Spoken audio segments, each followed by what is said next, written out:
Welcome to our channel. Today we're going to guide you step by step on how to access your Bluehost cPanel login.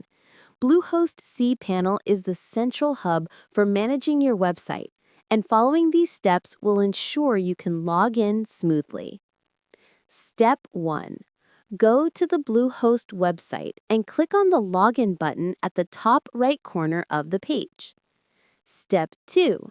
Enter your Bluehost account credentials, which include your domain or username and your password.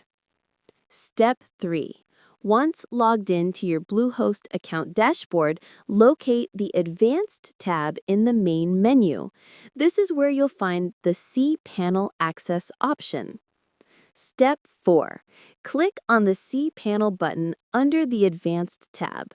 This will direct you to your cPanel login interface without needing to enter your credentials again, as it uses single sign-on from your Bluehost account. Step 5. If you experience any issues logging in, try clearing your browser cache or using a different browser. You can also reset your password from the Bluehost login page if needed.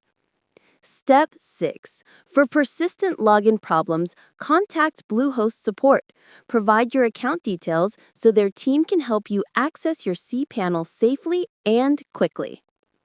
Following these steps will allow you to access your Bluehost cPanel and manage your website efficiently. If you found this guide helpful, don't forget to subscribe to our channel and like the video for more useful tutorials.